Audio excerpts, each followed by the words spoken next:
우리는 계속해서 고린도전서의 말씀을 보고 있습니다. 어제 함께 살펴본 고린도전서 5장의 말씀에서는 이제 사도 바울이 그 고린도 교회 회중 가운데에서 일어난 부도덕한 일들, 특별히 음행에 대한 일들을 어떻게 처리해야 하는지 잘 설명해 준 말씀을 함께 묵상하고 은혜를 받았습니다.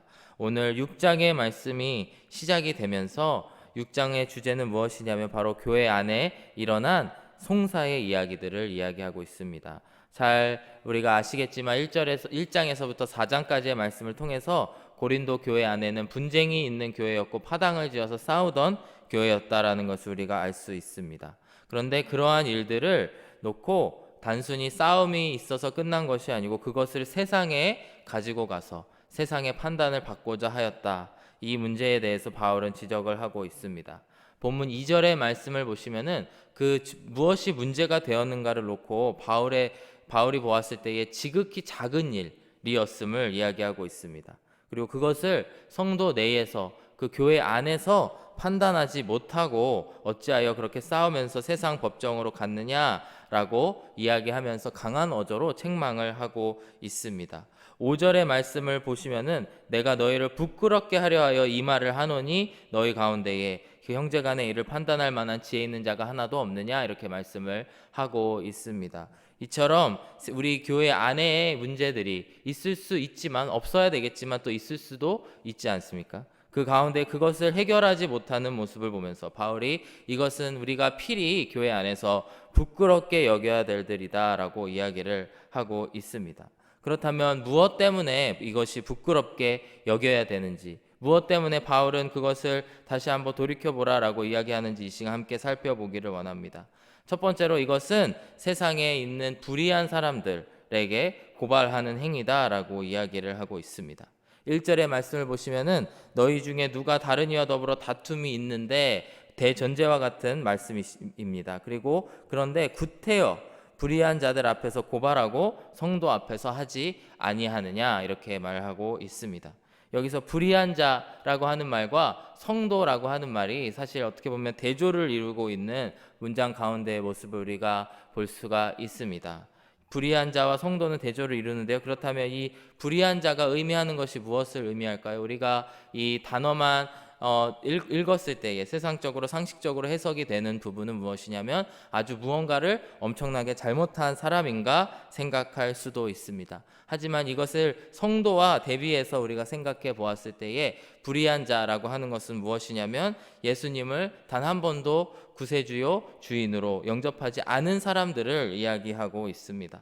로마서 3장 23절의 말씀 모든 사람이 죄를 범하였음에 하나님의 영광에 이르지 못하였더니 이런 말씀이 있습니다. 모든 사람은 죄인으로 태어나게 되었고 하나님의 영광에 이르지 못하는 사람들입니다. 하지만 우리가 예수님을 영접하고 예수님을 주인으로 믿음으로 말미암아 의롭다고 칭함을 받은 사람들인 줄로 믿습니다.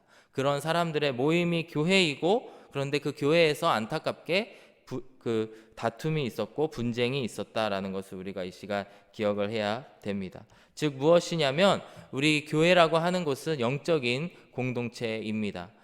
영적인 눈을 뜬 사람들, 하나님으로부터 구원을 받아 의롭다고 칭함을 받은 그 다른 인생을 살아가는 사람들의 모임입니다. 그럼에도 불구하고 그곳에서 세상에도 없을 만한 그런 음란한 일과 또 분쟁들이 있었고 그것을 싸우다 못해 세상 법정에 가지고 갔다라는 것이고 왜 구태여 불의한 자들 앞에서 그 일들을 가지고 갔느냐 너희 중에 단 한 사람도 그것을 처리하고 지혜롭게 행할 사람이 없었느냐라고 바울은 지적하고 있는 것입니다. 그렇다면 사도 바울이 오늘 고린도 교회 사람들에게 그 교인들에게 무엇을 이들이 잘못했나 이야기를 하고 있는데요. 첫 번째로 무엇을 이 고린도 사람들이 잘못 생각하고 있었느냐면 바로 하나님 나라에서의 성도의 그런 지위를 잘못 이해하고 있었고 생각하지 못했고 망각하고 있었다라는 것을 우리가 볼 수가 있습니다. 첫 번째로 우리 성도에게 주어진 지위와 특권이 무엇이냐면 바로 마지막 때에 세상을 판단할 그런 권위를 우리에게 하나님께서 주셨다라는 것입니다. 2절과 3절의 말씀을 연이어서 살펴보겠습니다. 성도가 세상을 판단할 것을 너희가 알지 못하느냐? 세상도 너희에게 판단을 받거든 지극히 작은 일 판단하기를 감당하지 못하겠느냐. 즉 마지막 때에 하나님의 심판이 있을 때에 바로 이 성도된 우리는 재판장이신 하나님 옆에 서서 함께 그 자리에 할 사람이라는 것입니다. 3절의 말씀을 보시면 우리가 천사를 판단할 것을 너희가 알지 못하느냐. 그러하거든 하물며 세상 일이랴 이렇게 말씀을 하고 있습니다. 심지어 우리가 천사도 판단할 것이고 그렇게 성도들이 쓰임 받을 것이다. 마지막 때의 일을 묘사하고 있습니다. 즉 우리는 복음을 듣고 복음이 무엇인지를 정확히 아는 사람들이 성도다라고 하는 것입니다. 그리고 그 어떤 복음이 올바른 복음이고 잘못된 복음인지 무엇이 하나님의 말씀인지를 분별할 능력이 생긴 사람들이 성도들이고 또 우리 교회에 모인 교인들이다라고 하는 것입니다. 그렇기 때문에 갈라디아서 1장 8절에서 바울이 이야기하고 있는 말씀처럼 그러나 우리가 혹은 하늘로부터 온 천사라도 우리가 너희에게 전한 복음 외에 다른 복음을 전하면 저주를 받을지어다. 즉 천사들조차도 그들이 전한 복음이 올바른 복음인지 아닌지를 판단할 수 있는 그런 능력이 생긴 것이 성도들이고 그러한 권위를 가진 사람들이 우리들이다라고 하는 것을 바울은 강조를 하고 있습니다. 우리가 영적인 분별력을 가지고 살아가야 되는 줄로 믿습니다. 영적인 분별력의 시작은 무엇이냐면 이것이 정확한 하나님의 말씀인지 아닌지를 판단하는 것이고 그 첫 단추는 바로 복음의 말씀이라는 것입니다. 그리하여서 유다서 1장 6절의 말씀처럼 또 자기 지위를 지키지 아니하고 자기 처소를 떠난 천사들을 큰 날에 심판까지 영원한 결박으로 흑암에 가두셨다. 이와 말씀처럼 자기의 지위를 지키지 않은 그 천사들을 판단할 능력들이 우리 안에 있다라고 하는 것입니다. 그럼에도 불구하고 우리는 우리들 스스로가 그 교인들이 스스로가 그 지위를 지키지 아니하고 처소를 떠난 천사들처럼 그곳을 떠나 우리가 마땅히 해야 될 본분을 다하지 않는 모습을 고린도 교회 안에서 일어났다라는 것을 이야기를 할 수 있습니다. 4절의 말씀을 보시면 이렇게 반어법으로 말씀을 하십니다. 그런즉 너희가 세상 사건이 있을 때에 교회에서 경히 여김을 받는 자를 세우겠느냐. 즉 여기서 앞에서 이야기한 불의한 자들에 대해서 좀 더 풀어서 이야기를 하고 있는데요. 교회에서 경히 여김을 받는 자들, 이런 사람들이 세상 일을 판단할 때 쓰임을 받겠느냐, 이렇게 반어적으로 이야기를 하고 있습니다. 여기서 교회에서 경히 여김을 받는다라고 하는 것이 무엇을 의미하냐면 바로 이들의 생명이 경히 여김을 받는다라는 것이 아니고 그들의 영혼은 귀하지만 교회 안에서 전혀 아직 그 신용을 얻지 못하고 어찌 보면 지위가 없는 사람들, 거듭난 그리스도인이 아닌 사람들을 똑같이 이야기를 하고 있는 것입니다. 사회적으로 문제가 일어났을 때에 교회에서 경히 여김을 받는 자를 사용하지 않는 것처럼 반대로 어찌하여 교회 안에 있는 일들을 세상 사람들에게 물어보겠느냐라고 말씀을 하고 있는 것입니다. 우리가 함께 섬기고 있는 하늘이교회는 침례 교회입니다. 세상 사람들 혹은 다른 기독교인들에게 침례 교회에서 가장 중요시 여기는 게 무엇일까요? 라고 하면 침례라고 대답을 할 것입니다. 하지만 침례가 사실 그 행위 자체가 중요한 것이 아니고 그 안에 침례가 왜 중요한지에 대해서 그 의미를 우리가 기억을 해야 됩니다. 사실 침례교에서 중요시 여기는 몇 가지 교리 가운데 하나가 바로 회중정치라고 하는 것인데요. 무엇이면 교회에 있는 중요한 결정들을 회중들을 통하여서 결정이 된다라고 하는 것입니다. 그렇기 때문에 교회에서 중요한 결정을 내릴 때마다 필요한 것이 그곳에서 우리가 가진 멤버십이 굉장히 중요하다라고 하는 강조를 많이 합니다. 왜냐하면 우리들 한 사람 한 사람이 예수 그리스도를 구주로 영접한 사람들, 그리고 그 사람들의 모임이 바로 이 교회이기 때문에 우리들의 결정을 내릴 때에 한 사람 한 사람이 하나님으로부터 받는 마음들, 그리고 그 생각들을 중요시 여긴다라고 하는 것입니다. 그렇기 때문에 침례가 중요한 이유는 그 사람이 진정으로 예수님을 구주로 영접하였는지 아니하였는지를 판단할 기준이 바로 침례를 받으면서 회중 앞에서 그들의 신앙을 고백하는 것이 중요하다라고 하는 것입니다. 그런데 오늘 있었던 이 고린도 교회의 일들은 부끄러운 일들이 무엇이냐면 그것의 경계가 전혀 없이 교회에서의 일어난 다툼들을 교회 안에서 해결하려고 하지 못하고 오히려 그것들을 세상에 가지고 가는 그런 일들이 일어났다라고 하는 것입니다. 7절의 말씀을 보시면은 바울이 결론적으로 이렇게 말씀을 합니다. 너희가 피차 고발함으로 너희 가운데 이미 뚜렷한 허물이 있나니 차라리 불의를 당하는 것이 낫지 아니하며 차라리 속는 것이 낫지 아니하. 이거에 대한 여러 해석 버전들을 살펴보았는데요. 이 7절에서 이야기하고 있는 결론이 무엇이냐면 너희가 소송을 한 것 자체가 실패이고 이미 너희가 패배한 것이다 라고 바울은 이야기를 하고 있습니다. 사실 우리가 살아가다 보면은 무언가 하나를 잘못하기만 하면 그것이 분쟁적으로 있을 때에든지 어떤 좀 복잡한 상황에 있더라도 이미 싸움에서 진 것과 같은 일들을 많이 경험을 하게 됩니다.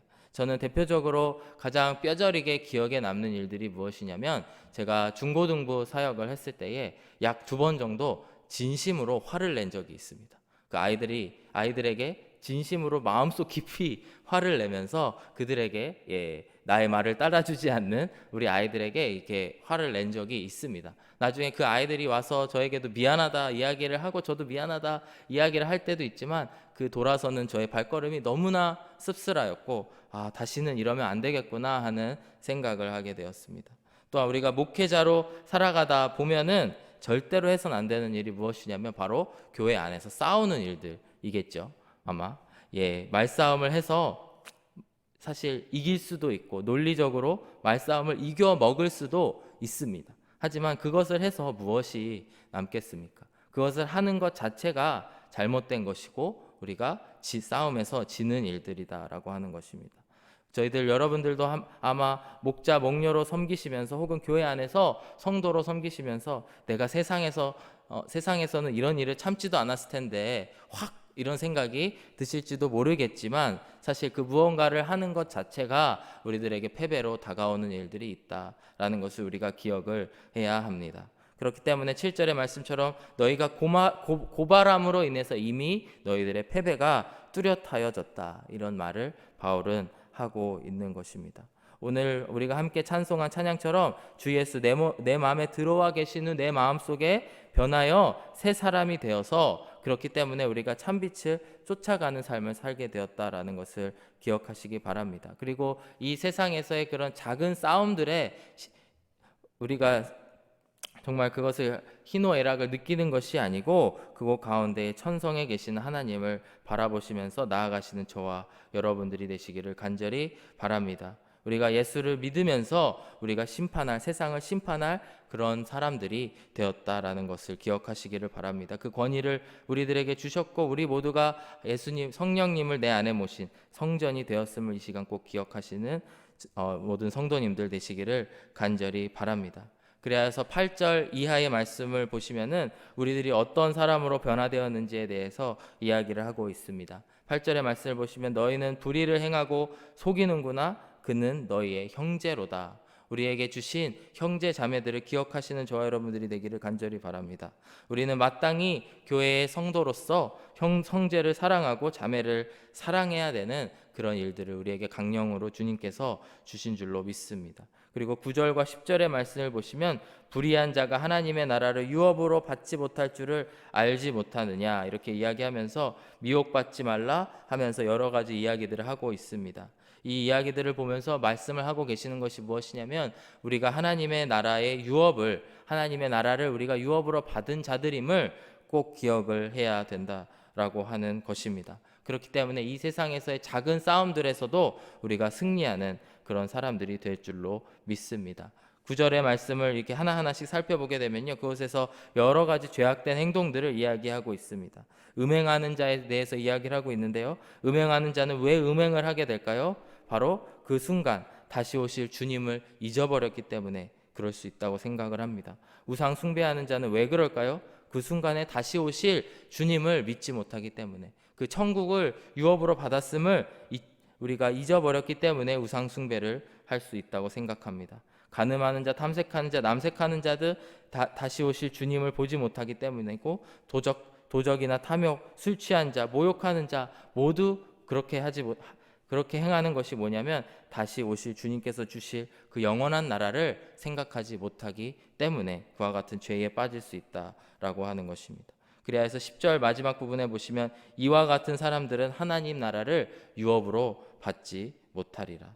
즉 우리에게 오늘 말씀하고 계시는 건 무엇이냐면 너희들이 왜 하나님의 나라를 유업으로 받지 못할 자들처럼 행동하느냐 말씀을 하고 있습니다.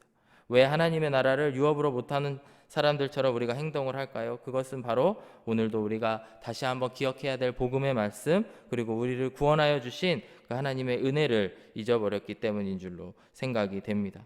사랑하는 여러분, 우리가 구원받은 백성으로서 살아가시면서 하나님께서 우리를 성도라 부르셨습니다. 성도라 부르셨다는 거, 우리를 거룩하게 여기셨고 또한 우리를 마지막 때에 사용하실 그 귀한 하나님의 자녀들이다라고 하는 것을 이 시간 꼭 기억하시기를 바랍니다. 그 자부심과 긍지를 살아가시면서 하나님의 나라를 기억하는 하나님의 아들과 딸로 살아가시는 저와 여러분들이 되기를 간절히 바랍니다.